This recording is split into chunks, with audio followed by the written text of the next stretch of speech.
Po si mund shesësh një gjë që se ke? Kur e kishe që ta shiste? Kjo është shpreh Pascal Milos. Jo, kjo është e imja.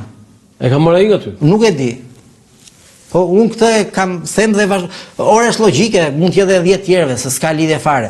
Si mund shesësh një gjë që se ke? Tani, këtu flitet për vendime, për një Shqipëri etnike, e cila do realizohet, pra e para një fjala etnike, sigurisht që haptet sa pazare tjera që kush e bëri, kush e ndau Shqipërinë fundit do bëri dhe. A ishin përsëri këta që u mblodhen tavolinë e 26. Ekzistonte mundësia zoti Kasmi që Shqipëria ta merrte Kosovën? Nuk mund të ekzistonte sepse ata fuqitë e mëdha, konferencë e paqes të njëjtët njerëz përsëri, e njëjta politikë në tavolinë dhe unë mendoj që konferenca historikisht, tani konferenca e 13-s ka diktuar dhe do vazhdoj të diktoj këtë ndarje territoriale shtetërore, sepse janë çështje të mbyllura. Tani, këtu thuhet që do luftoj. Nga ana tjetër gjermanëve u thuhet që nuk luftojmë kundërsh. Në vazhdimsi, me njerë pastaj duke përdorur ta quajtur në luftë civile, u hodhen qendërtator 43-shit në mënyrë organizuar në luftë me gjermanët për qëllime politike. Por nuk është bashkëpunim ideologjik, duhet jemi të qartë. Bashkëpunimi ka disa kategori. Ky ishte bashkëpunim pragmatist politik me forcën e armëve gjermane të shkatrojmë kundërshtarin politik, të ngelin faktori vetëm pushteti. Të dyja krahët janë në orientim pushteti, normale, janë forca politike. Por ajo që bën dallimin është si po shkon drejt pushtetit.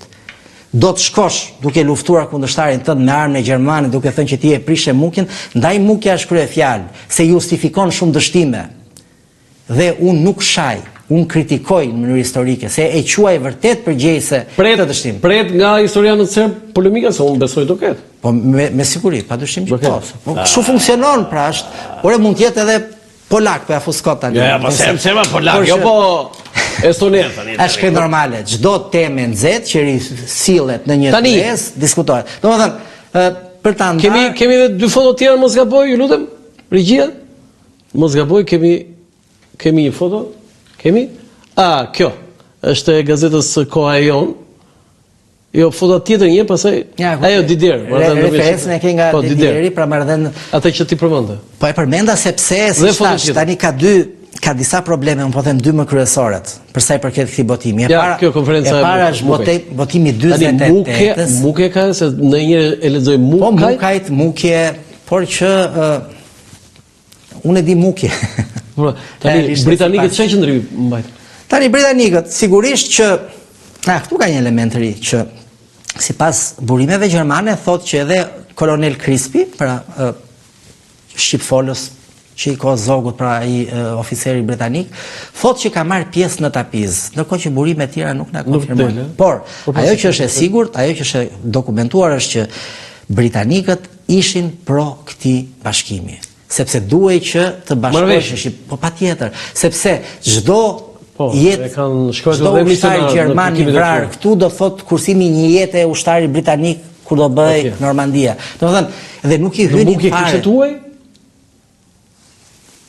Në Mukje, në tapiz pretendohet për Crispin, vetëm gjermanët e thonë, jo. S'ka situatë Jugoslavës, as fare. Jo, pra sepse as britanik. Pra ka një term që nga prita këta ranë kundër prit, sepse vajtëm për t'i marrë me vete, i morën ata me vete. Domethënë që Tani, zoti Kasmi, ka një analogji. Kemi foto tjetër një për ta mbyllur këtë? S'kemi foto tjetër. Okej, tani, zoti Kasmi, kjo ishte një nga luftat e shqiptarëve, po kemi bërë dhe një luftë dhe epopet tjetër atë të UÇK-s. Sigurisht nuk ka paralelizëm, sepse është komplet një gjë tjetër, por në Hag ndodhen krerët e UÇK-s, ata që drejtuan rezistencën e armatosur të shqiptarëve gjatë asaj ofensive dhe genocidit më të madh të cilësuar nga çdo historian studius, mbas genocidit ndaj hebrejve të luftës botërore. Genocidi ndaj shqiptarëve është i dyti më i madh. Ata sot ndodhen në Hag. Unë do doja mendimin e një studiusi, një historiani, që nëse mund mos ndjekësh për ditë ato lajmet e vogla, por atje tashmë ka disa dëshmitarë si James Rubin, si shtëpisë Bardh, edhe i departamentit shtetit, dhe funksionarëve të tjerë. Fatkeqësisht po shikojmë që dëshmitar pro asaj lufte të drejtë, se po more komandantët e luftës të UÇK-s dhe ti çosh në Hag, praktikisht ke quar gjithu që kënë, se s'to meren me drejtojnë me ushtarët.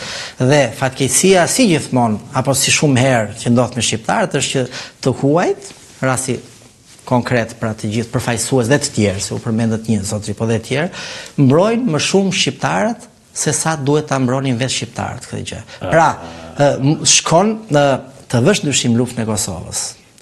Të mundohesh ti tjetërsosh natyrën luftës shlirimtare, aq sa kishte mundësi, se gjithmonë për mundësi flitet. Po? Se s'mund flitej për luftë frontale tani që të kishte raketa e topa e UÇK-ja, por të mohosh atë qendres.